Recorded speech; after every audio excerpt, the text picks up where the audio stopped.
I thought I'd sit here and read you a story. I've shared poetry here before, but I also love to write stories. And I go to this writing group each month, and the person that runs it sets us sort of not homework, I suppose it's homework, briefs, little things that we can do each month, writing exercises if we want to. I always do them because I like the writing practice. And this month's one, I absolutely enjoyed so much, and I got so much fun from writing the story. So I just thought I'd share it, and maybe you'll enjoy it too. Um, and the assignment was we had to make an advertisement for selling a 12-foot long pet alligator, and then we had to write a story as to why we were selling our pet alligator.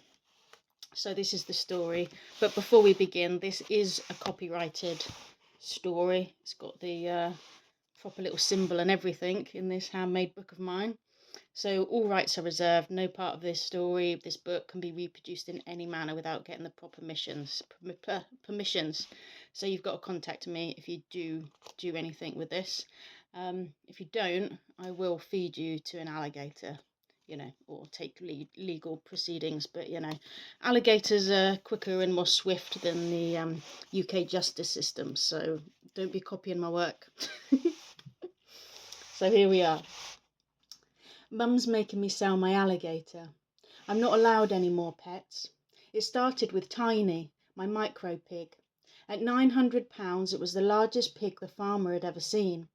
Mum said it would have a good life with the farmer, with a nice field to roam about in, bigger than our garden. The farm was too far away for us to visit, but Mum said Tiny was happy, and Mum was happy with all of the sausages we kept getting.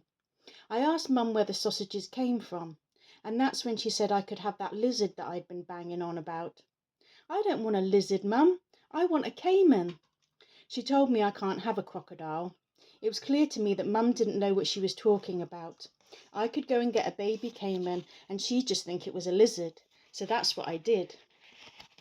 I went to the pet shop and followed the road to the back alley behind it. I bought Carly, the dwarf caiman, with 3 months' worth of pocket money. I loved Carly the caiman. We were inseparable.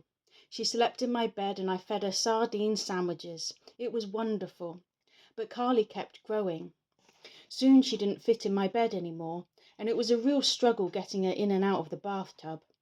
I knew Mum wouldn't be happy about this, so I kept her hidden under my bed, but her long tail kept poking out.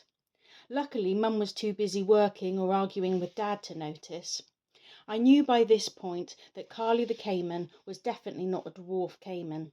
In fact, I think she was more of an alligator than a caiman. I knew I couldn't keep her in my room. So when Mum and Dad were out, I put her in the back garden. She loved the pond, but my bath time wasn't as much fun without her. I fed her sardine sandwiches every day after school. Mum and Dad were always back late, so they never noticed. It was all going so well until Mrs. Rogers came over from next door. Mum said her pet poodle had gone missing. She asked if I'd seen it. I told her I hadn't, which wasn't a lie. I hadn't seen it, but I had seen its collar by the edge of the pond. I don't blame Carly if she did eat the poodle. Nobody liked that yappy dog. All the neighbours moaned about it, especially Mum. Things got even worse when Great Aunt Mildred came round for tea. Her and Mum just had to go and drink tea in the garden, didn't they? It happened when Mum came back inside to get the jammy dodgers from me. There was a loud scream from outside. Carly had Great Aunt Mildred's leg in her mouth. I told Mum not to panic. I'll get her leg back, Mum. Carly's a friendly giant lizard. Well, Mum might not know the difference between a caiman and a crocodile, but she definitely knew that Carly wasn't a lizard. Mum was really mad at me. She told me I wasn't allowed any more pocket money until I'd brought Great Aunt Mildred a new wooden leg. I thought this was unfair because I got the old leg back and now it had cruel teeth marks in it, but Mum and Great Aunt Mildred didn't see it that way. Great Aunt Mildred said she was never going to come round for tea again. I thought this would make Mum happy. She never seemed to like Great Aunt Mildred coming round. No matter what I said, Mum wouldn't have any of it.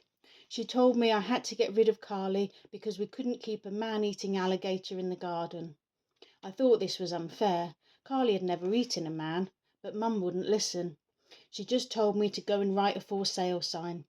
I told her I was going to speak to Dad about it later. Mum said Dad was on one of his extended business trips and wouldn't be back later. I thought that was funny because Dad's briefcase was still on the kitchen table, but Mum said Dad didn't need his briefcase in the Cayman Islands. The end.